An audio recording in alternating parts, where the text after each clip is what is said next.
pessoal. Bom dia.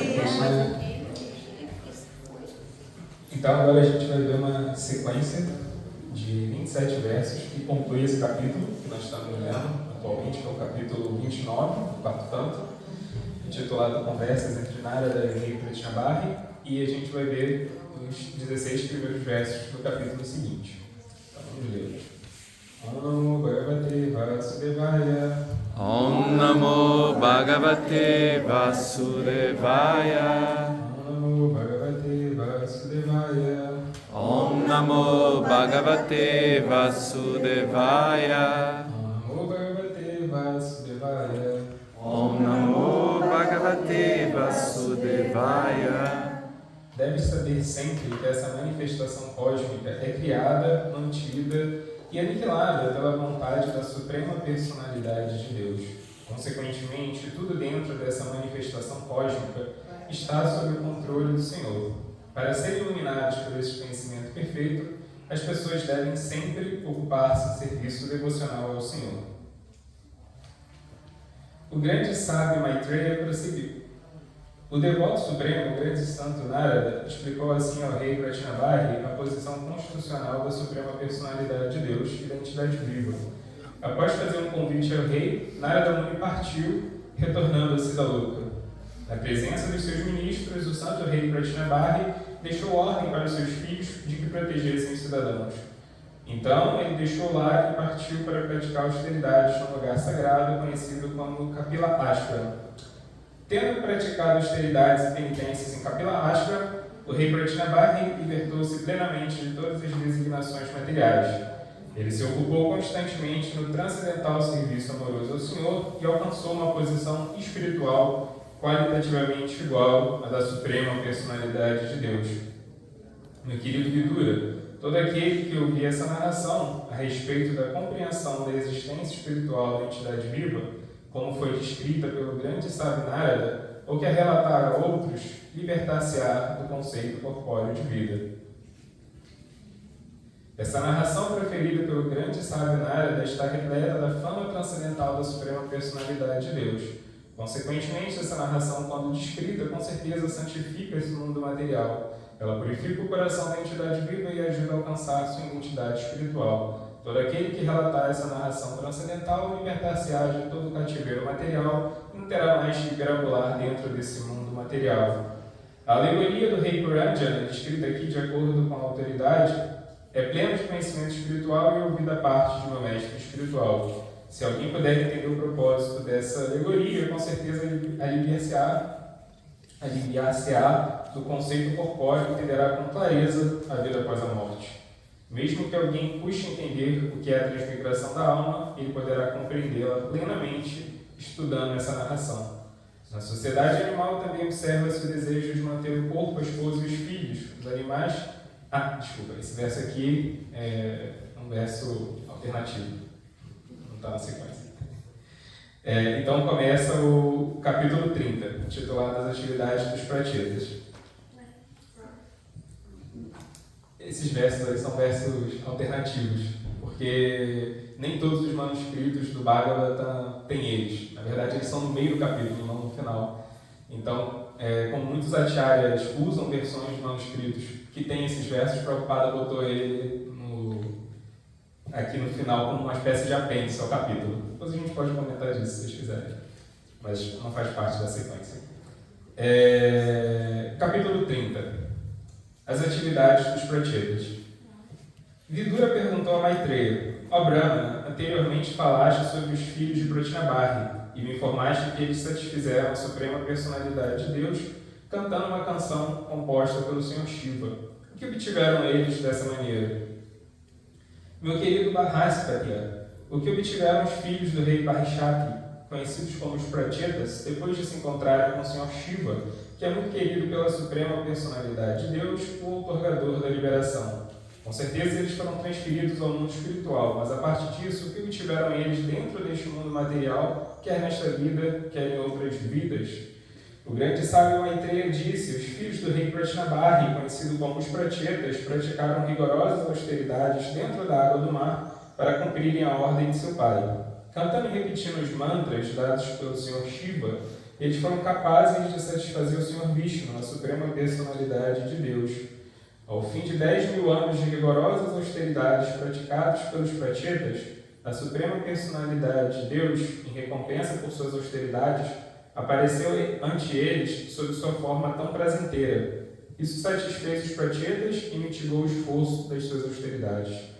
A personalidade de Deus, aparecendo sobre os ombros de Garuda, parecia uma nuvem repousando no topo da montanha conhecida como Meru. O corpo transcendental da personalidade de Deus estava vestido com atrativas roupas amarelas.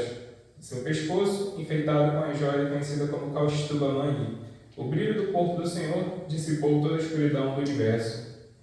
O rosto do Senhor era muito belo, e sua cabeça estava enfeitada com um elmo brilhante e ornamentos dourados. O elmo era cintilante e estava muito belamente pousado sobre sua cabeça. O Senhor tinha 8 braços, cada um portando uma arma específica. O Senhor estava cercado por semideuses, grandes sábios e outros associados. Todos eles estavam ocupados a serviço dele. Garuda, o transportador do Senhor, glorificava o Senhor com hinos védicos, batendo suas asas. Garuda parecia um habitante do planeta conhecido como Kinaraloka. Em volta do pescoço da personalidade de Deus pendia uma guirlanda de flores que alcançava os seus joelhos. Seus 8 fortes e alongados braços estavam decorados com aquela guirlanda a qual desafiava a beleza da deusa da fortuna. Com um olhar misericordioso e uma voz igual ao trovão, o Senhor dirigiu seus filhos do rei Pratinabarishati, que eram muitíssimo queridos a ele. A suprema personalidade de Deus disse: meus queridos filhos do rei, estou muito satisfeito com as relações amistosas entre vós.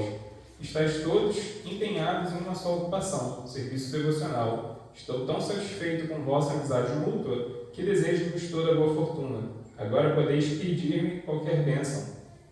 O Senhor prosseguiu: aqueles que se lembrarem de vós todas as noites, de todos os dias, tornar-se-ão amigáveis com seus irmãos e com todas as demais entidades vivas. Aqueles que me oferecem as orações compostas pelo Senhor Shiva, tanto de manhã quanto à noite, receberão minhas bênçãos. Dessa maneira, eles poderão tanto satisfazer seus desejos, quanto alcançar boa inteligência. Como aceitastes com prazer dentro de vossos corações as ordens de vosso Pai, cumpriste essas ordens muito fielmente, vossas qualidades atrativas serão celebradas em todo o mundo. Vós tereis um belo filho que não será de modo algum inferior ao Senhor Brahma. Consequentemente, ele será muito famoso em todo o universo, e os filhos e netos gerados por ele encherão os 3 mundos. Ó filhos do rei Pratinabarishati, a moça da sociedade celestial chamada Pralotya deixou a filha de Kandu, de olhos de lótus, aos cuidados das árvores da floresta. Então ela regressou ao planeta celestial. Essa filha nasceu da cópula da Apsara chamada Pralotya com o sábio Kandu. Depois disso, a criança que fora deixada aos cuidados das árvores começou a chorar de fome. Nessa altura, o rei da floresta, a saber, o rei do planeta Lua, por compaixão pôs seu dedo, do qual fluía néctar, dentro da boca da criança. Assim, a criança foi criada pela misericórdia do rei da Lua. Uma vez que todos vós sois muito obedientes às minhas ordens, peço-vos que vos casei imediatamente com essa moça, que é tão bem dotada de beleza e boas qualidades. Seguindo a ordem de vosso pai, criai progênie através dela.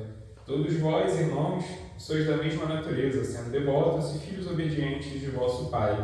Do mesmo modo, essa moça também é da mesma classe e é dedicada a todos vós.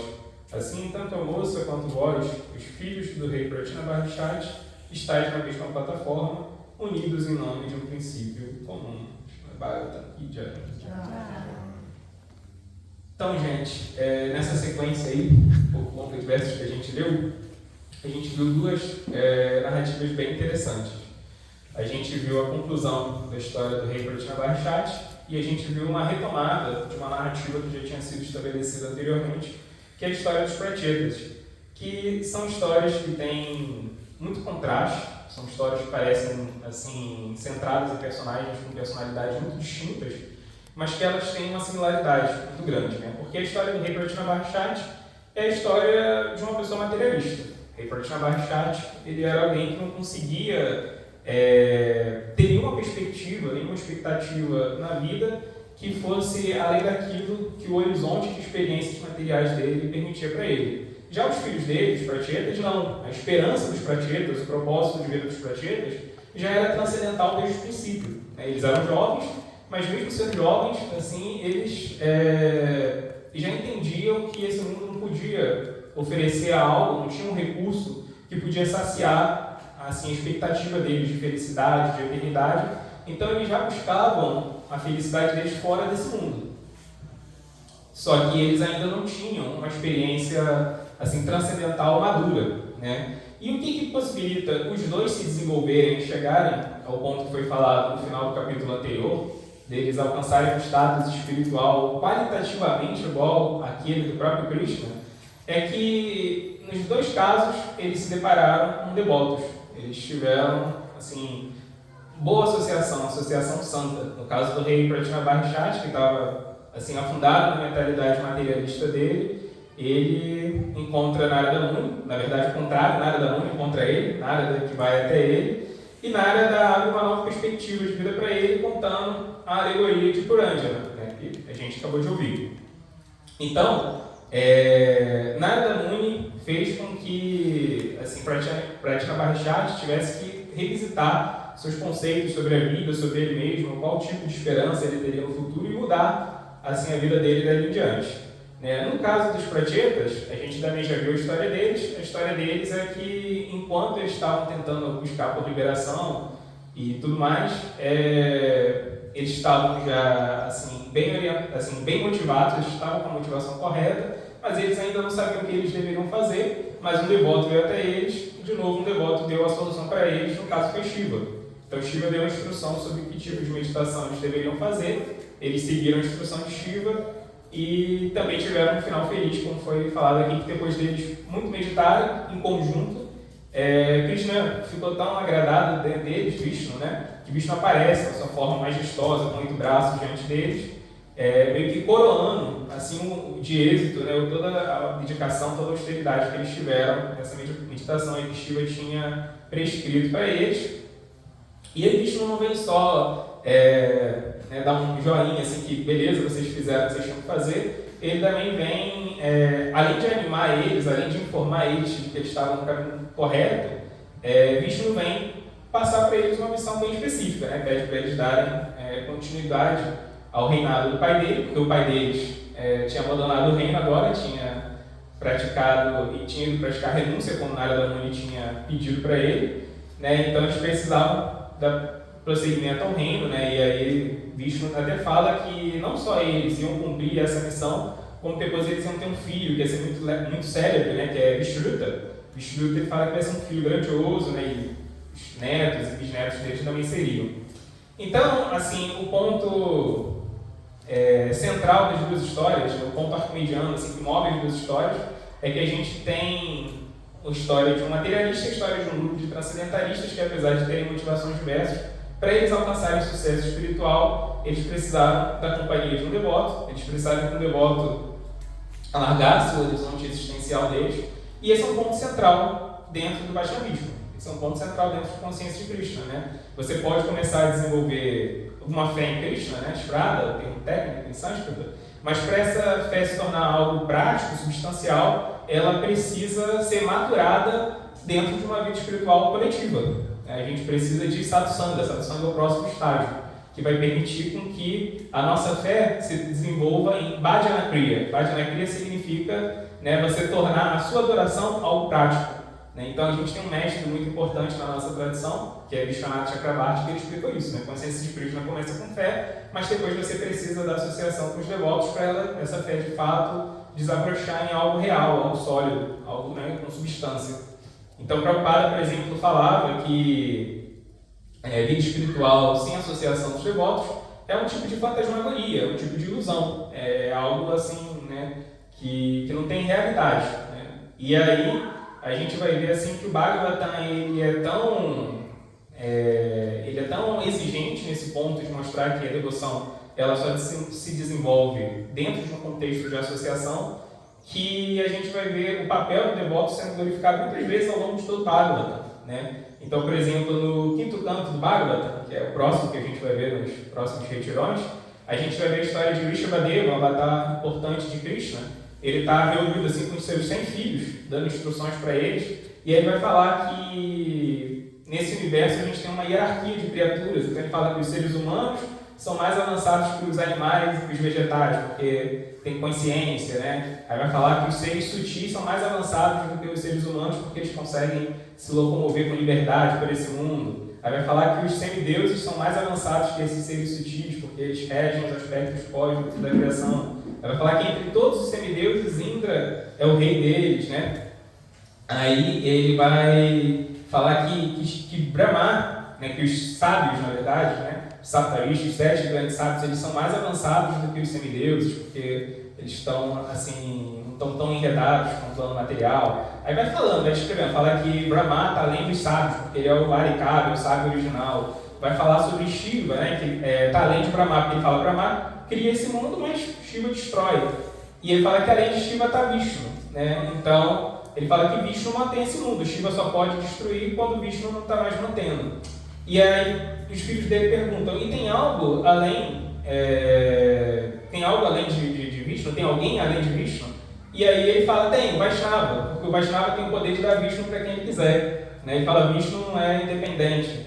Esse ponto de Vishnu não ser independente, do Vaishnava ter o poder de dar Vishnu para os outros, é algo que vai aparecer depois na história de Durvasa Muni, né? Não vou falar aqui da história, mas encurtando assim, Durvasa Muni tem um momento que ele está pedindo, ele faz um determinado pedido para Vishnu, e Vishnu fala que não pode atender aquele pedido. E ele fala assim, eu pensei que você podia tudo, pensei que você era onipotente, que você podia fazer qualquer coisa. E ele fala assim, eu sou Aswatantra, né? Eu falo assim, Aswatantra significa eu não tenho livre-arbítrio. Ele fala assim, porque meu livre-arbítrio já está na mão dos meus devotos puros podem me dar para quem eles quiserem, né? Então, assim, o Bhagavatam é muito superlativo nesse ponto de enfatizar o papel de um devoto que de fato experienciou uma relação madura com Krishna e pode dar Krishna para os outros, e que a consciência de Krishna apenas se desenvolve nesse contexto congregacional, apenas se desenvolve nesse contexto de associação. Você tinha levantado a mão? Eu vou levantar porque a voz está meio ruim. Tem uma passagem que a gente estudou aqui que é muito interessante, que eu não vou lembrar os nomes, tem um rei que vai para a floresta, a esposa acompanha, e depois ele se incinera lá, né? E ela, num momento lá que ela também vai se jogar lá e tal. Malayadwaja e a outra é a... O Paramatma se manifesta para ela como o melhor amigo. Enfim, ela está sozinha na floresta, o marido já foi, entendeu? E nesse momento, Krishna se manifesta para ela. Então, assim, ele vira o satsanga dela. É muito misericordioso, é muito bonito. Então, ele quebra uma regra aí desse, sabe, de ser por um sadhusanga, por ser um mestre, um guru, né, que é o próprio Paramatma, sabe? Eu achei assim, quando eu li, eu achei isso muito bonito. Porque mesmo sozinho, e mesmo assim, entende que é uma quebra assim, de regra. Sim, é muito lindo isso. Essa passagem realmente é bonita, né? Mas isso não é como... Primeiro que ela acontece dentro de uma alegoria, né? Que é a história de Burandia, não é um fato real, né? Mas claro, a gente não pode fazer o que ele quiser, mas esse tipo de Kripasida, assim, Krishna concede uma misericórdia especial e a gente tem uma perfeição espiritual por causa de uma misericórdia extra, ela não costuma, assim, ser a regra, é um evento raro, pode acontecer, obviamente Krishna pode fazer o que ele quiser, mas o caminho normal é esse, né? Krishna, inclusive, ele dá a associação com os devotos com essa misericórdia imotivada, ela já vem através da associação dos devotos, isso é normal. E aí, isso é um ponto bem interessante, assim, para a gente entender, esse ponto de que a associação é um item tão importante na vida espiritual, que o próprio Krishna, na verdade, antes dele ser uma pessoa, ele é uma comunidade, né? O próprio Krishna ele já é uma comunidade, Krishna, Balarama, Radharani, Krishna já é uma comunidade em si mesmo, né? Então nós, como imagem e semelhança dele, nós não somos apenas indivíduos, somos indivíduos que fazem necessariamente parte de uma comunidade. A antropologia do Vaishnavismo fala que nós somos indivíduos que necessariamente constroem sua identidade dentro de uma comunidade, porque o próprio Krishna estabelece a identidade dele, delimita, né, assim, a identidade dele já dentro de uma comunidade.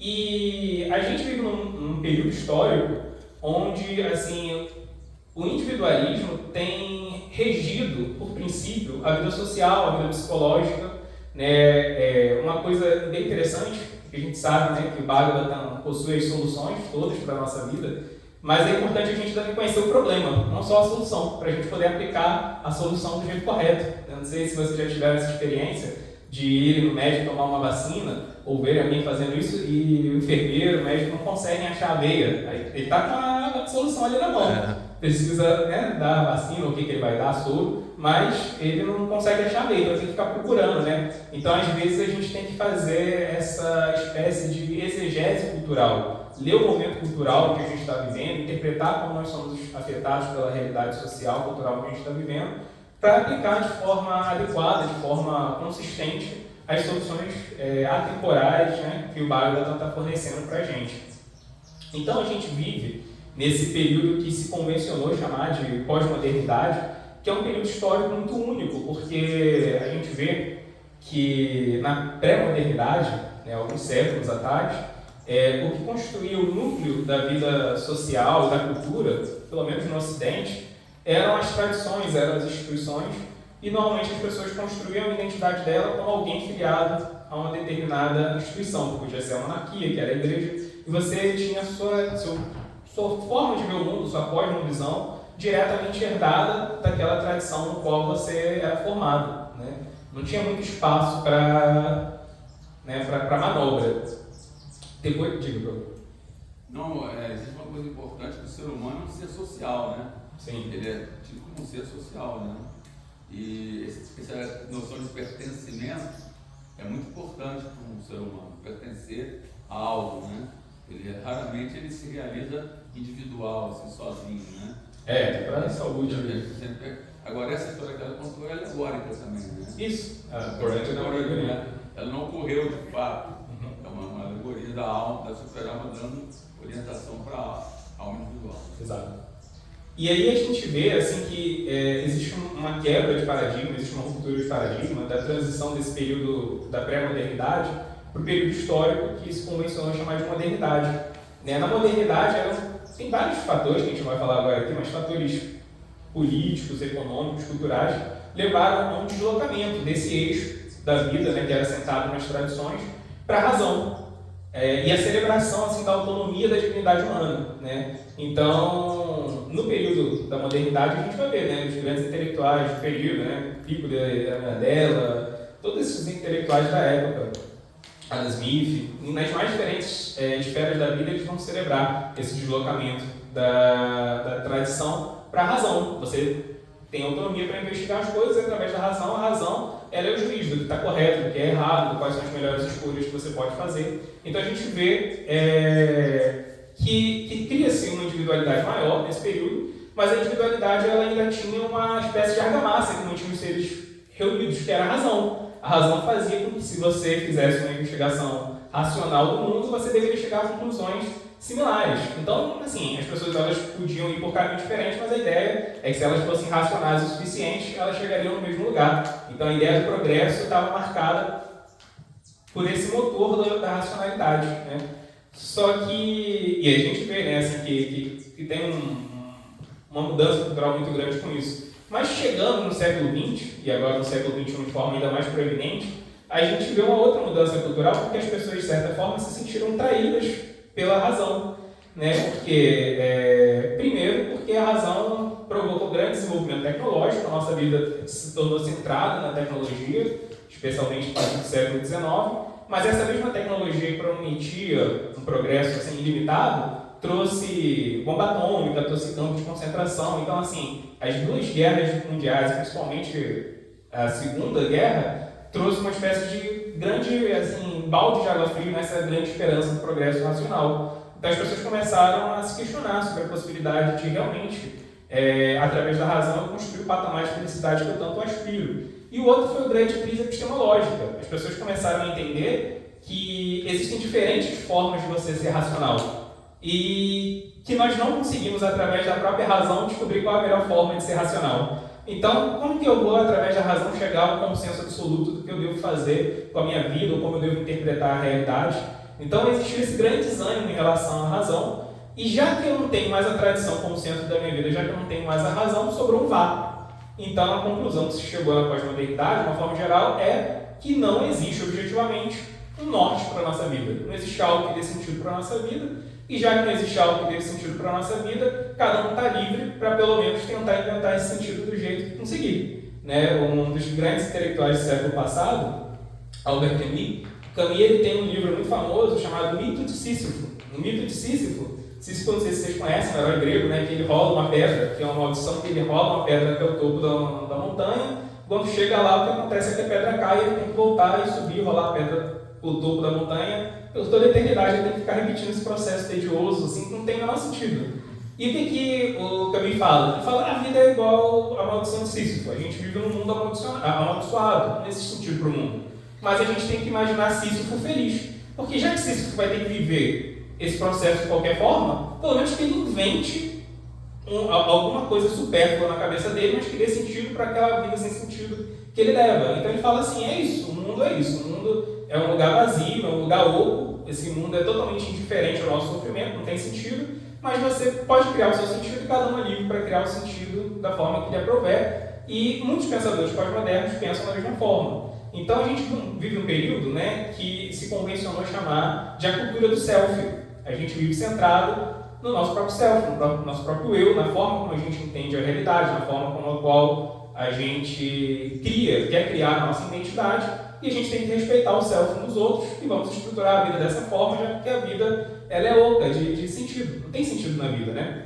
Tem vários intelectuais que também criticam fortemente essa visão pós-moderna, mas o fato é que ela se instaurou na cultura, né? Essa ideia de que eu tenho que ter minha autenticidade, eu tenho que criar minha própria maneira de interpretar a realidade e viver pelos meus próprios valores.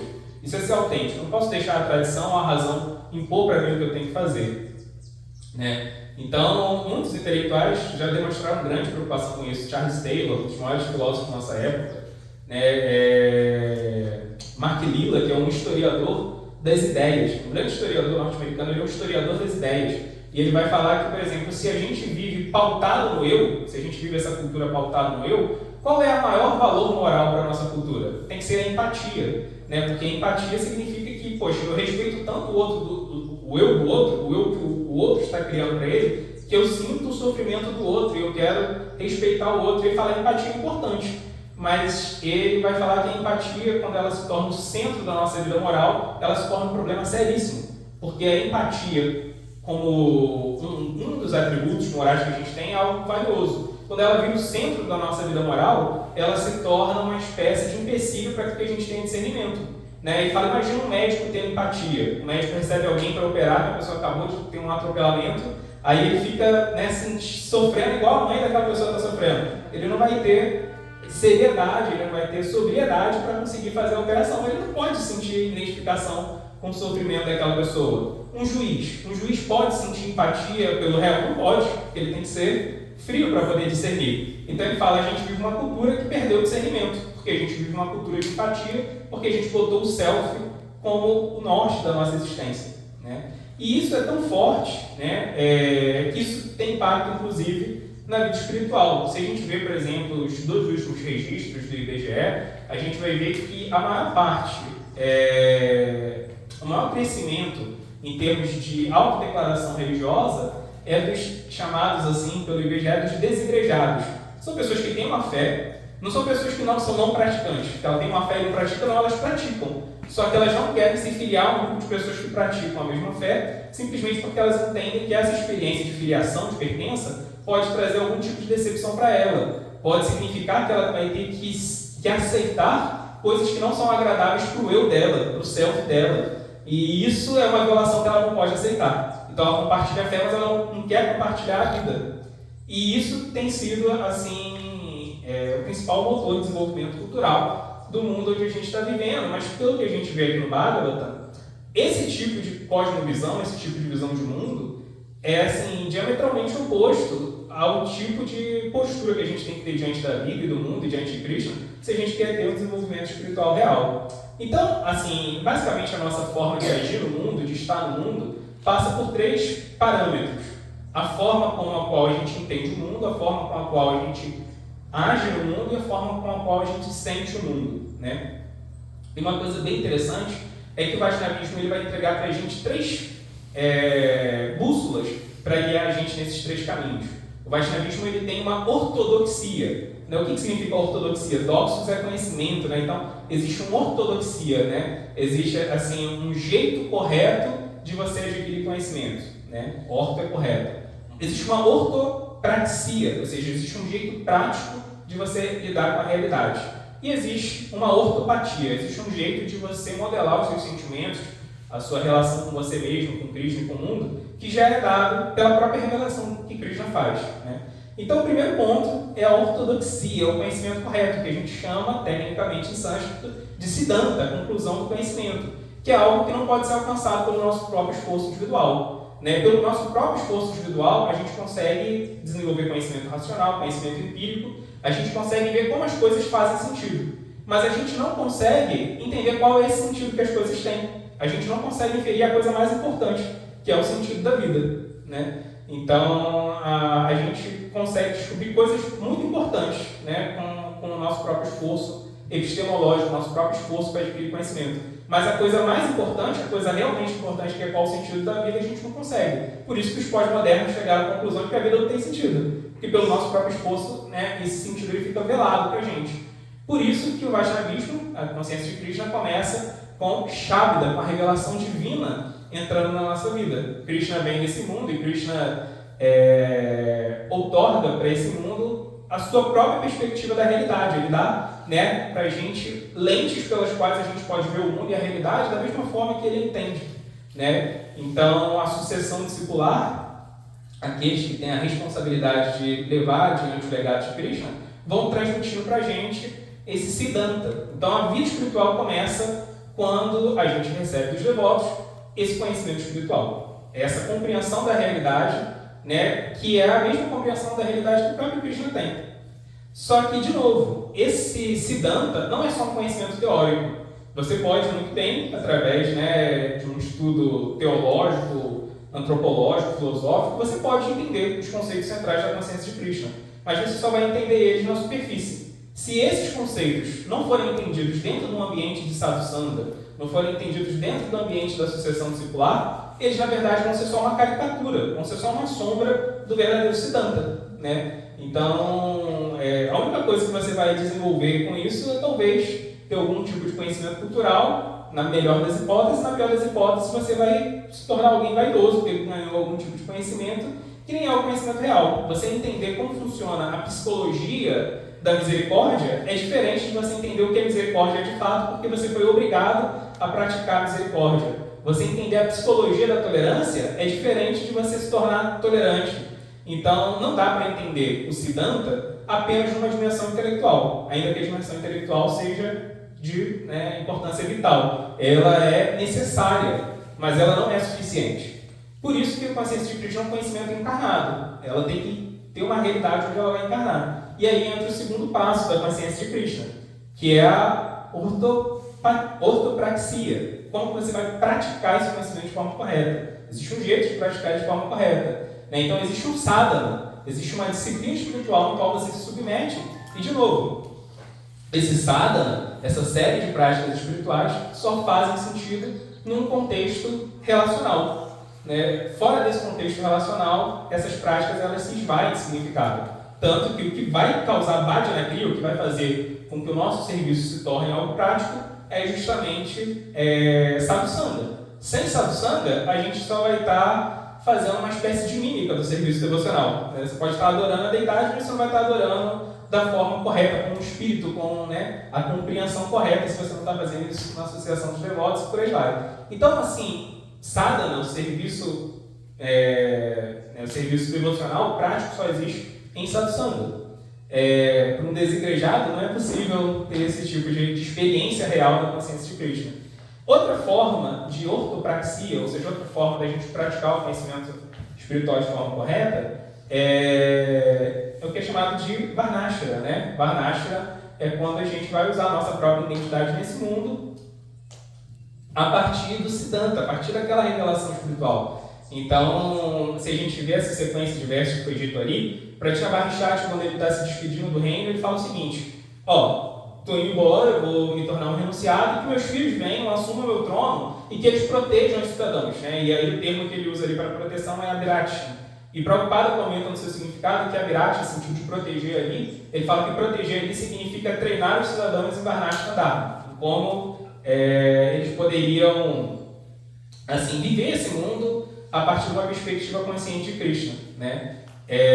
Porque viver esse mundo de uma perspectiva consciente de Krishna não significa só encontrar a sua vocação. Isso muita gente consegue fazer, mas é muito mais do que isso. Significa que toda a nossa experiência com a realidade tem que passar pelo filtro da revelação, né? E isso já é uma coisa muito mais complexa, porque a gente vai ter que desenvolver uma ética, um senso de moralidade que não parte dos nossos próprios valores, né? Mas que parte dos valores de Krishna. Varnashram, no final das contas, é isso. É como eu vou fazer as atividades que eu faria nesse mundo, mas usando a ética de Krishna e não a minha ética, que é uma tarefa bem interessante, né?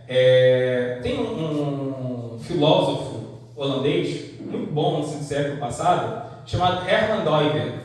Doivert, ele era um cristão, assim, um cristão bem sério, e o trabalho filosófico dele foi o seguinte: ele percebeu que muitos cristãos da época dele, apesar de serem cristãos muitas vezes devotados, eles eram profundamente influenciados por uma visão de mundo materialista. Por quê? Porque eles consumiam arte que era feita a partir de uma perspectiva materialista, porque eles viviam uma vida social que era centrada em valores materialistas. Então, assim, a fé deles era uma coisa quase platônica, era uma coisa que existia nas ideias, no mundo das ideias, mas não vinha para o chão da vida, para o chão da realidade.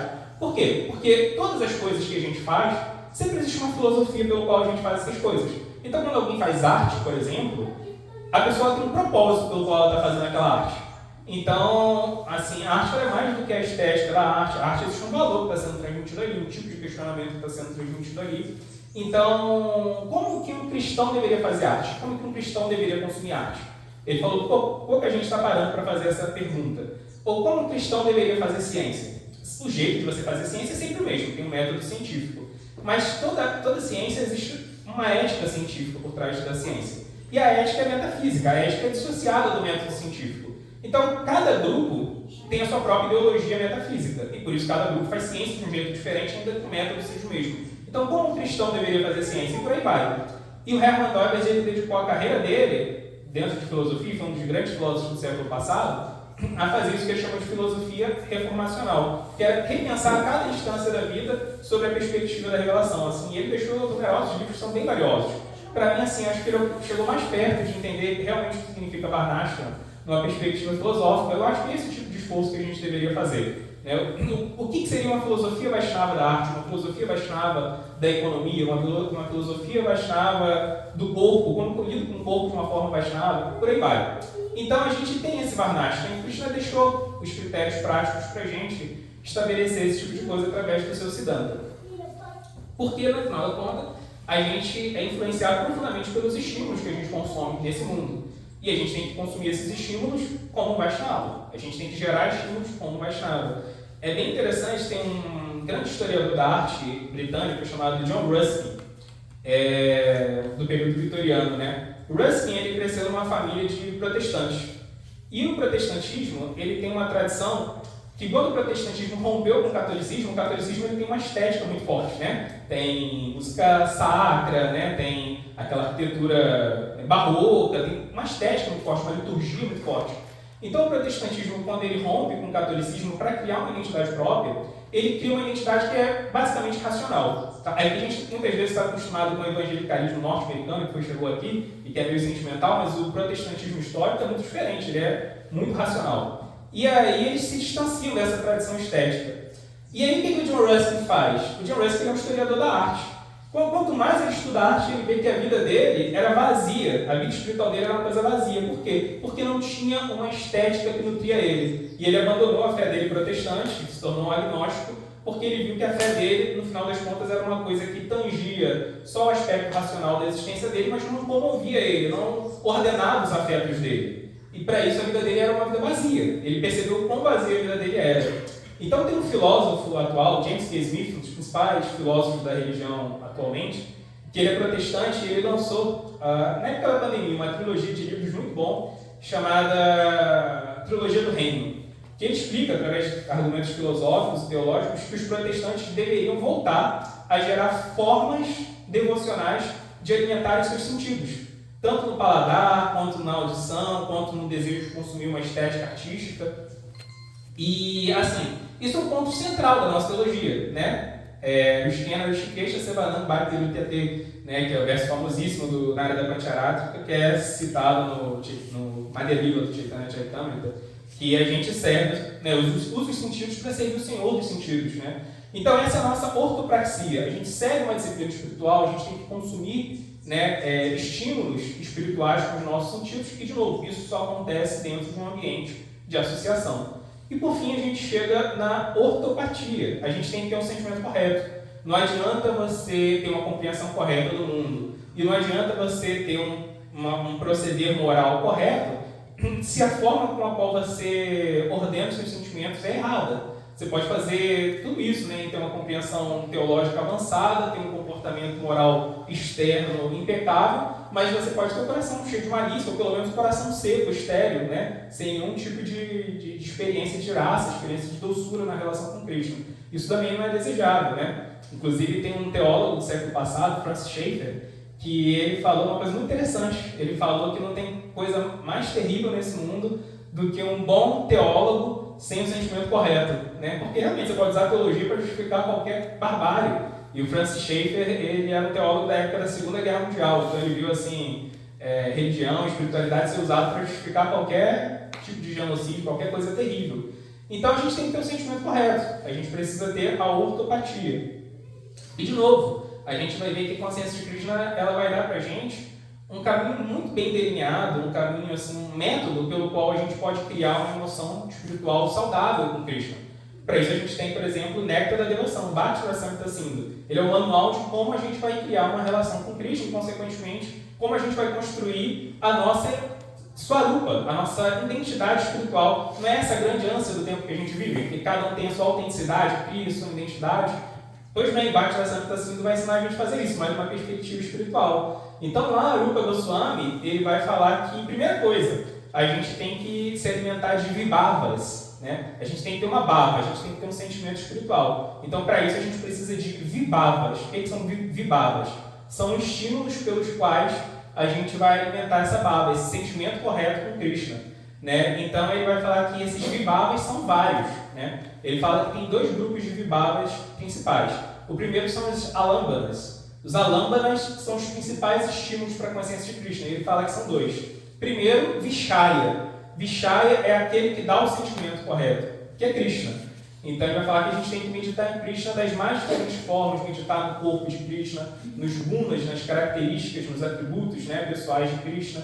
Então, por exemplo, quando Krishna apareceu aqui, né, para os prachetas com 8 braços, com Garuda, belo, com uma nuvem, né, num pico de uma montanha, todo esse tipo de poesia é uma lâmpada do tipo Vishaya. Esse tipo de coisa causa uma impressão na gente. Esse tipo de coisa, à medida que a gente vai consumindo, e consumindo a vida inteira, como o Guru Maharaj falou mais cedo, né, esse tipo de coisa vai sutilmente alterando a nossa percepção da realidade e, principalmente, vai alterando o apetite existencial que a gente tem, né? Como que a gente estrutura a nossa vida? A gente estrutura a nossa vida de acordo com os nossos desejos. E os nossos desejos, né, vão gerar expectativas que vão fazer com que a gente haja para cumprir aquelas expectativas. Então, consumir essa visão poética de Krishna vai gerar na gente um tipo de expectativa bem especial. Então, é o Alambana Vishaya. E aí, o Goswami fala que mais importante que esse é o Alambana Ashraya, que é os devotos. Não basta só você meditar em Krishna. Você tem que meditar em Krishna e nos devotos de Krishna que deram sua vida para Krishna. Porque é com eles que você vai aprender a ter o sentimento correto em relação a Krishna. Porque você pode usar Krishna como uma espécie de muleta psicológica. Você está sofrendo e você lembrar que existe um menino sorridente que passa a eternidade brincando. Isso é incrível, obviamente a gente tem que fazer esse tipo de coisa, mas você pode usar isso só como uma espécie de alívio para o seu sofrimento, em vez de você reordenar a sua vida em direção a esse menino, né? Então você tem que ter um projeto pelo qual você vai amar ele. Não basta só amar Krishna. E quem vai entregar esse projeto são aqueles que já concretizaram esse projeto na prática. Então, Ashraya, esses devotos que são o abrigo de Bhava. E além dos Vibhavas, né, a gente tem que ter, além desses alâmbanas, ele fala que tem os Udipanas. Os Udipanas são outro tipo de estímulo, outro tipo de Vibhava, né, que ele vai falar que é fazer o jejum. Fazer um jejum, por exemplo, você está reordenando seus hábitos, né, do cotidiano. Tudo isso para introduzir o que? A lembrança de Krishna na sua vida prática. E ele vai dando uma série de exemplos que a gente não vai dar aqui até por falta de tempo. E aí ele fala que além desses vibhavas, o que acontece? Quando você consome esses vibhavas, o seu coração começa a produzir anubhavas. Anu significa aquilo que segue. Então aquilo que se segue aos bhavas, aquilo que se segue ao sentimento é o quê? É comportamento. Então você começa a ter um grupo de comportamentos muito específicos que são produto direto de você ter desenvolvido um tipo de sentimento específico. E o que acontece? Quando você tem o anubhava, quando você tem um comportamento espiritual específico, esse próprio comportamento já vai servir como um vibhava, já vai servir como um novo estímulo para você se atrair mais por Krishna. Então essas coisas vão se alimentando, né? E aí, quando eles vão se combinando, eles criam no coração do devoto que é chamado de Sthaibhava. Sthaibhava é um sentimento fixo em relação a Krishna, né? A gente pode muitas vezes estar empolgado na consciência de Krishna, mas essa empolgação ela pode ser só o que Vishwanath Chakravarti chama de palgutsara, o falso entusiasmo, né? O fogo de palha. Você pode estar muito atraído pelo aspecto consciente de Krishna, ou como a consciência de Krishna trouxe um alívio por um determinado sofrimento que você tinha, mas esse alívio não vai ser suficiente, esse fogo de palha não vai ser suficiente, você vai ter que se aprofundar na sua relação com Krishna. Muitas vezes, inclusive, quando você se aprofunda na sua relação com Krishna, essa relação ela se torna muito mais sóbria e muito menos, às vezes, festiva do que ela era no momento inicial. Você pega, por exemplo, um casal de namorados, eles são muito apaixonados, a emoção deles é muito intensa. Mas o que eles têm assim, de profundidade? Nunca tiveram uma briga, nunca tiveram que passar um perrengue junto. Agora você pega um casal que passou a vida toda junto, eles não vão ter o mesmo, não vão ser efusivos que nem um casal de jovens, mas eles têm uma coisa sólida, né? Então até Prabhupada fala uma coisa terrível num significado dele no Madhya Lila, do Chaitanya Charitamrita, que ele fala que o devoto puro é aquele que teve todos os motivos para deixar a consciência de Krishna e não deixou, né? Então é aquele que passou todos os perrengues com Krishna, todas as frustrações, decepções, mas ele permaneceu porque ele tem Sthaibhava, ele tem uma emoção fixa no coração dele, né? A relação dele com Krishna é uma coisa profunda, que as intempéries, as causalidades da vida já não podem mais afetar. E junto desse Sthaibhava nascem outros sentimentos espirituais, né? O Rupa Goswami vai falar que vai vir as Vyabhichari Bhavas, né? São sentimentos temporários, alguns insights, não é sempre que vem, mas de vez em quando vem. Tem os Sattvika Bhavas, que são pequenos êxtases que vêm de vez em quando, também não é uma coisa contínua, é uma coisa que vem às vezes. E a mistura desse sentimento fixo com esses insights, com essas inspirações ocasionais dos Vyabhicharis e dos Sattvika Bhavas, vão fazer com que o devoto finalmente desperte rasa, que ele desperte uma relação eterna com Krishna. Então, qual que é essa ânsia profunda existencial que a gente tem na cultura do self? Não é criar o nosso self assim, pelo qual a gente vai poder ter nossa autenticidade, pelo qual a gente vai ter nossa identidade, vai ter nossa validade.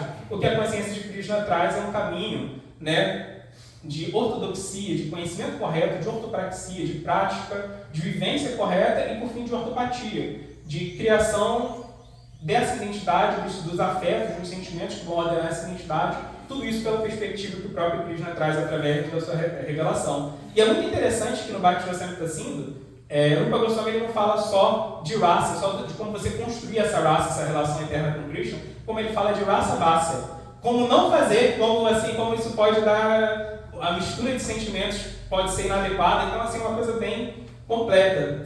E tudo isso o Rupa Goswami vai sempre enfatizar que todos esses caminhos só podem ser travados em vida comunitária, né? Então, assim, nesse sentido, é muito importante a gente conhecer o ambiente cultural que a gente vive, porque, assim, diferente do que algumas pessoas têm pensado e pregado, não existe realmente vida espiritual, não existe esse vida espiritual sem satsanga, sem esse esforço de ter essa vivência comunitária.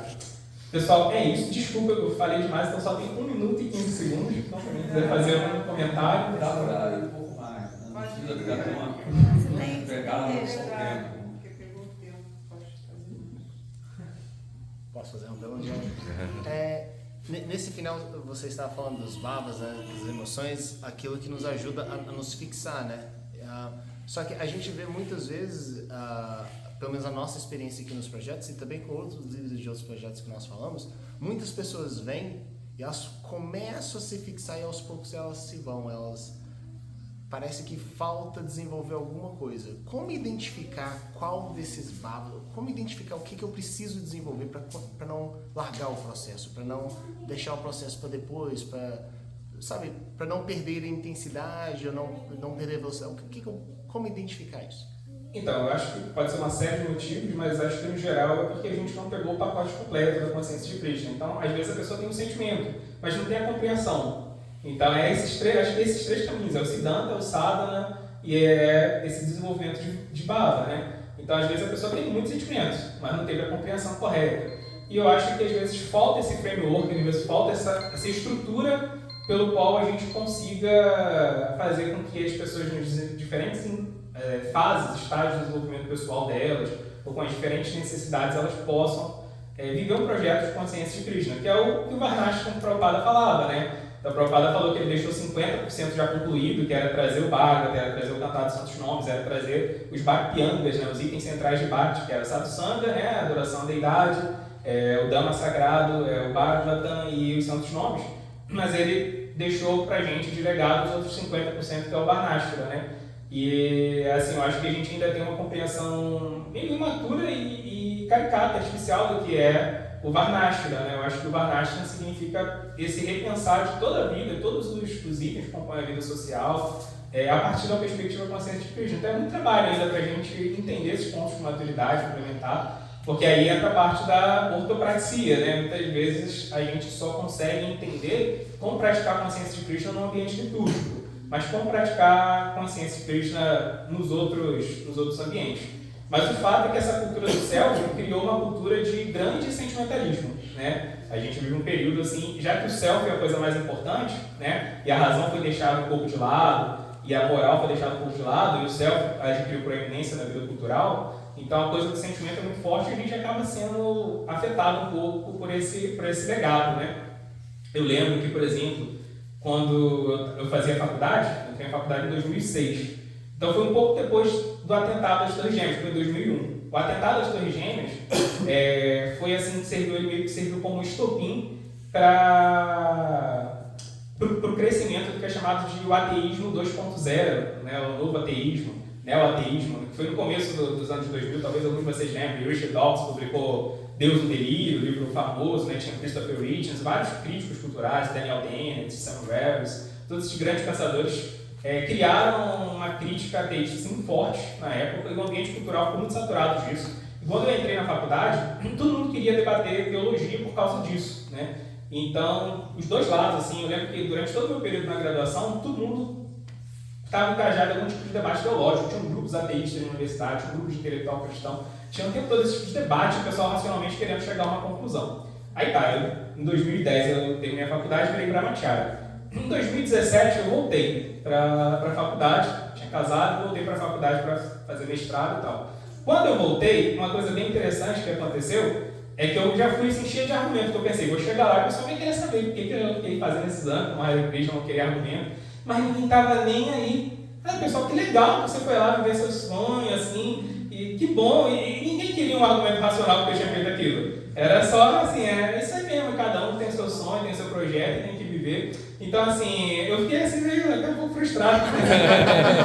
Tem uns debates assim, bom, não tem nada, não, tá todo mundo satisfeito. O negócio é você ser feliz com o que você tem dentro da sua cabeça. Se isso é verdade pra você, tá ótimo, né? Isso aí. Tá ótimo, né? É isso aí mesmo. É a máxima, né? É. Se você está legal assim, então segue em frente. Né? Exatamente. Só que no final das contas essa é uma visão insuficiente da vida, porque quando os problemas vêm, quando coisas práticas acontecem, se você não tem um chão sólido de conhecimento e de uma estrutura social, você, né? Então acho que é isso, assim, acho que a gente ainda tem muita dificuldade de organizar a nossa sociedade consciente de Krishna, porque às vezes a gente é muito influenciado por esse ambiente da emoção, do sentimento, e quando o sentimento passa, porque a gente às vezes não tem outro recurso. Então, a gente sabe que você é mestre em inteligência artificial, né?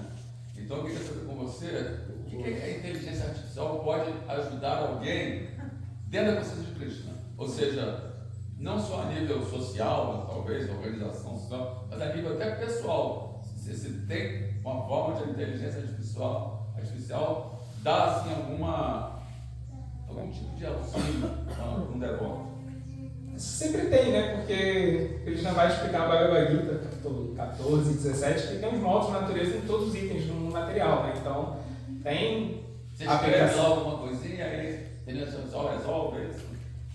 É complicado, assim, eu, como alguém que estuda e trabalha com a área, tenho muitas críticas, né? Porque a inteligência artificial tem muitos vieses, algoritmos, bem, assim, esse é um ponto complicado. complicado, assim, se eu fosse destrinchar ele aqui. Maia, o que devo fazer? Assim, ela pode dar alguma ajuda teórica, mas, de novo, você precisa de uma pessoa real, que tem uma vivência real ali para te ajudar. Então, acho que ela pode dar a ajuda que um livro daria, que é alguma coisa, mas que não é ajuda, não é o pacote completo, né? Então, a gente precisa de pessoas que tenham afetos, pessoas que tenham uma alma, né, para ajudar a gente. Então, acho que algum auxílio ela pode dar, algum prejuízo ela pode dar, mas acho que a gente precisa de boa associação para a gente poder fazer o bom uso dela e não cair vítima do mau uso, quando no final todos os outros recursos que tem nesse mundo. Agora, pode dizer, aquela pessoa que pensa que pode ser consciente cristã longe da sessão dos devotos, está vivendo uma grande alucinação. Fantasmagoria, né? É isso. Diga, Pedro. Sim, eu tenho uma pergunta um pouco delicada. Né? Nessa nova cultura do self que nós estamos vivendo hoje, né? O que eu vejo é que nós estamos tendo uma cultura do self sem nenhuma regulação. Eu acho que você falou mais ou menos por isso. Né? Eu acho que essa cultura do self, se ela não tiver uma regulação, acaba tendo alguns exageros. Né? Tem um escritor, ele é matemático e sociólogo, né? James Lindsay, ele é um americano. Né? E ele pegou agora, né? O livro recente dele, o livro mais recente dele é o Manual para Recuperar o Bom Senso. Né? Na tua opinião, você não acha que está tendo muito abuso? Né? Por exemplo, né? Hoje a gente vê,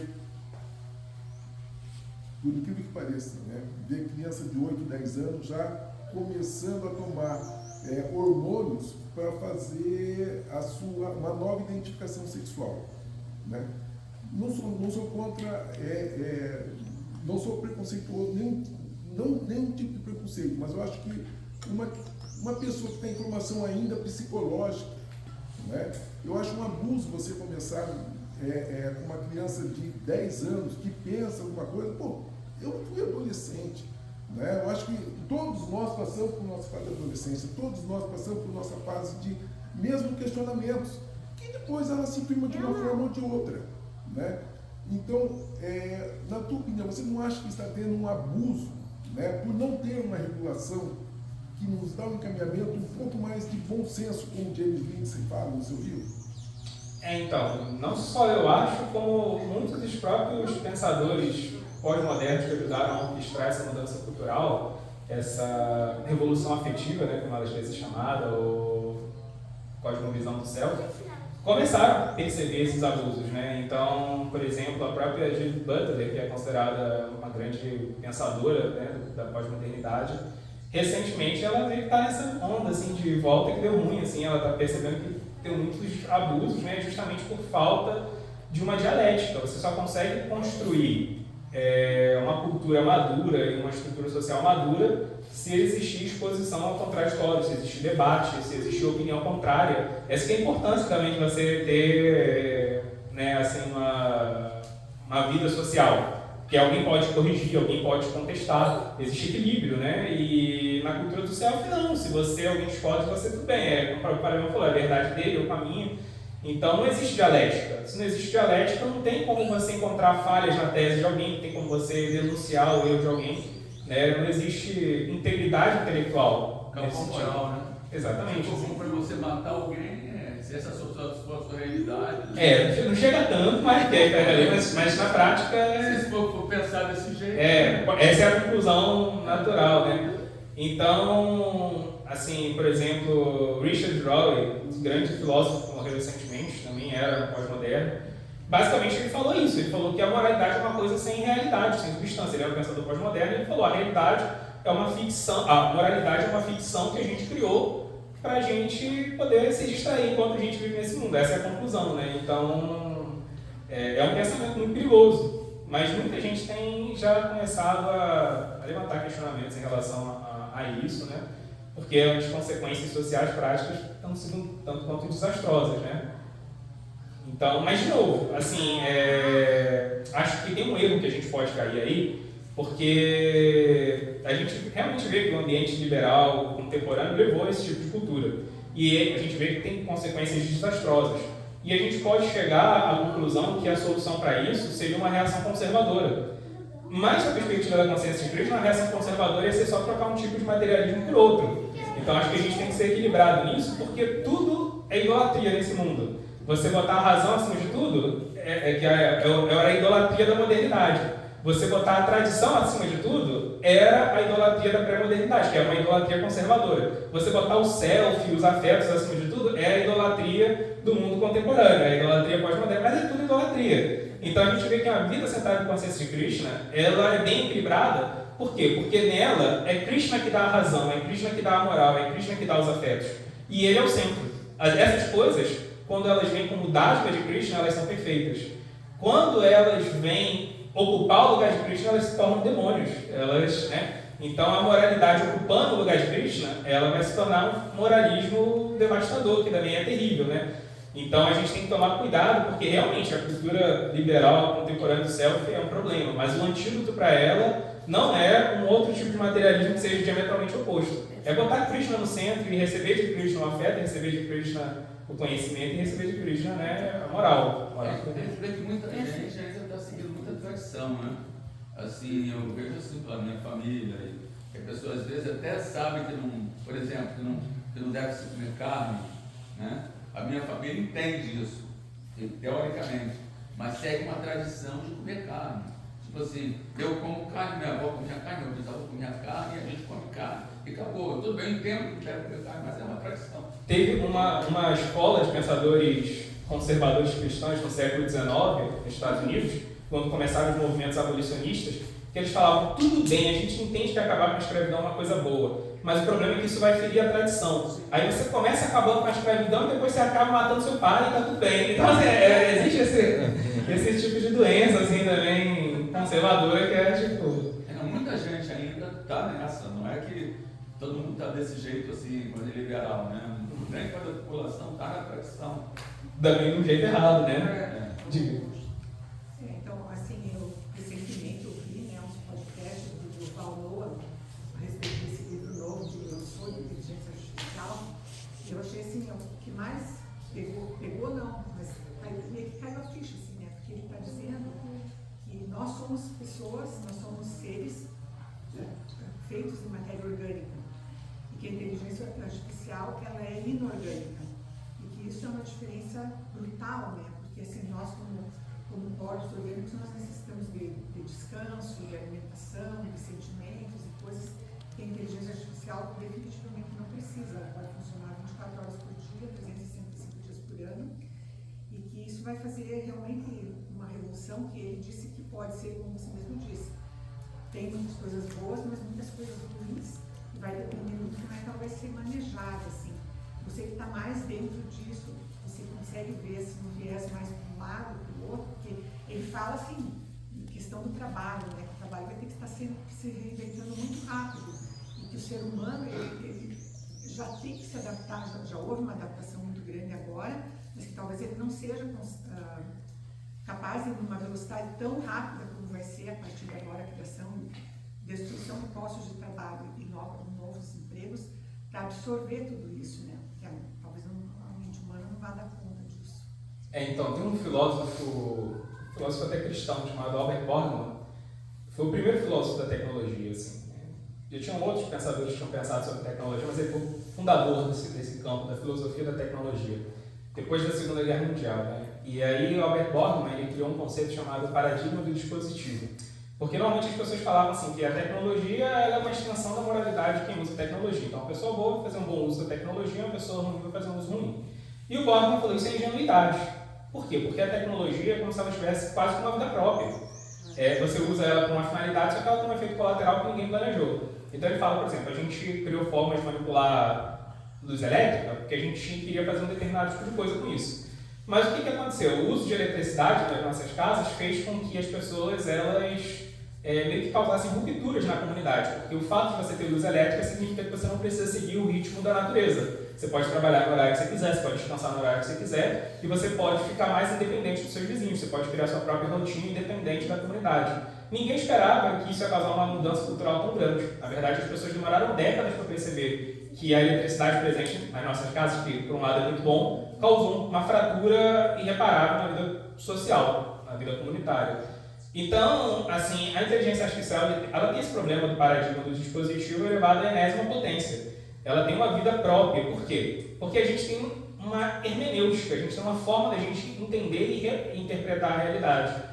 E o que acontece é que quando a gente consome informação, a gente vai alterando a nossa hermenêutica. Então, quando a gente lê livros, quando a gente ouve opiniões, à medida que a gente vai digerindo assim, o conhecimento, as informações que chegam até nós, a gente vai mudando essa lente pela qual a gente enxerga o mundo e entende o mundo. O problema é que quando a gente começa a consumir conhecimento que é processado pela inteligência artificial, a inteligência artificial ela tem uma capacidade de observar o que são chamados de padrões implícitos dos dados. Ou seja, tem coisas que nós não conseguimos captar da realidade porque a nossa cognição não alcança. A inteligência artificial consegue. Então tem coisas que a gente não consegue perceber no mundo. A inteligência artificial consegue. Só que ela tem a própria hermenêutica dela da realidade. Ela percebe o mundo através desses padrões. Que a gente não só não consegue entender, como a gente não consegue entender como ela está entendendo. E aí ela começa a influenciar a gente e a gente tem pouca capacidade para criticar o tipo de estímulo que ela está dando para a gente, porque a gente não consegue entender como ela entende. Então, assim, esse é o grande problema da inteligência artificial. A gente está passando a ter um tipo de visão da realidade, a gente está sendo moldado por uma visão da realidade, estamos sendo treinados numa visão do qual a gente não vai ter capacidade de ter plena crítica. E para mim esse é o pior problema. Né? Tem todos os outros problemas, como esse aí, por exemplo, né, que é o problema ludista, né? Porque tecnologia sempre cria um emprego e acaba com outro emprego. Só que a inteligência artificial, porque ela também acaba com um emprego e cria outro. As pessoas perderam o emprego aqui, mas elas vêm para esse outro, e esse outro costuma ser sempre um emprego menos perigoso, mais rentável, mais criativo, então, tudo bem. Só que a inteligência artificial ela acaba com esse emprego, cria esse, só que antes das pessoas se capacitarem para pegar esse, ela mesmo já pegou. Aí ela... Então, quem resolve isso? Ninguém sabe. Assim, isso é objetivo de discussão na academia, ninguém sabe. Mas acho que o principal problema, tirando todos esses, assim, com uma visão mais filosófica, é esse. A gente está passando a aprender a pensar de um jeito que a gente não consegue ter autocrítica em relação a isso. A inteligência artificial não tem moral, não tem ética, não tem sentimentos. Tem tido um esforço agora para fazer a emoção artificial, a moral artificial. Mas eu não sei, para mim, às vezes, eu até abordei isso um pouco na minha tese de doutorado, eu acho que isso pode até aumentar a periculosidade da IA. Assim, né? Mas ela pega informação de toda a rede, né? E junta tudo, né? Faz assim um apanhado no fluido e joga, né? Tipo isso. Só baseado na informação que você passou aí, de uma certa forma, o ser humano, o que está acontecendo antes, ele era dependente da natureza e agora ele está se capacitando a se tornar dependente cada vez mais da tecnologia, né? De qualquer forma, é só uma mudança de dependência para como ele quer viver a vida dele. Essa mudança da dependência para a tecnologia aumenta a ilusão, dificulta a ilusão? Com certeza, né? Porque ela cria uma experiência mais estéril da realidade, né? Uma experiência mais controlada.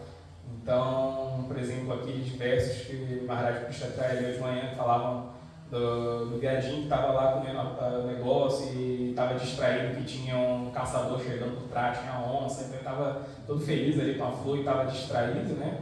Esse tipo de distração aumenta, porque se o mundo natural é um mundo, né, chamado gripe louca do Veda, é o mundo da morte, esse mundo é problema para tudo quanto é lado. Mesmo que você já se distrai, imagine se a gente vive num mundo que não é regulado pela realidade, mas regulado pela nossa própria projeção da realidade, né? Então, com certeza, a gente passa a nossa percepção se torna mais estéril. A gente vê que o contato com a vida natural já aumenta o modo da bondade assim, na gente. A gente já passa se regulando pelo ritmo da natureza. Nossa forma de cognição muda, tem um impacto fortíssimo na nossa cognição.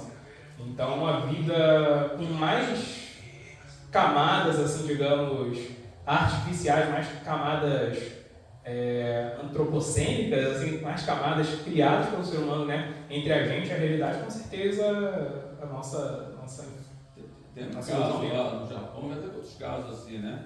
Que o casal deixou de cuidar do seu próprio filho para cuidar de um filho virtual, né? Que era uma realidade virtual, que eles tinham um filho e tal. E ficou estavam os dois assim, absortos nisso. E o seu próprio filho não era cuidado, estavam morrendo, uma coisa assim. Tem esse tipo de coisa. Mas assim, extremo, assim. Mas acho que também a gente tem que lembrar que exatamente é um caso extremo, né? Isso é a questão de evidência anedótica, assim, é um caso... Porque caso extremo sempre existe, por exemplo, no século XVIII, Goethe, por exemplo, né? Grande escritor do romantismo. Mas os casos extremos dá para explicar os casos menos extremos. Dá, sim, com certeza. Mas, por exemplo, Goethe, grande escritor do romantismo alemão, escreveu Os Sofrimentos de Jovem Werther. Alguém leu esse livro? Um livro muito poderoso, assim.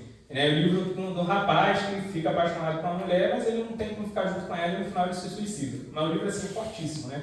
Você de fato sente os sofrimentos do Jovem Werther quando você lê o livro, porque é muito bem escrito. É Goethe, né? Goethe é fenomenal. E aí o que aconteceu? Quando esse livro saiu, na época, causou uma onda de suicídio devastadora na Europa da época, porque os jovens iam por ali, sofriam tanto e se matavam, né? Adolescente não é besteira, né?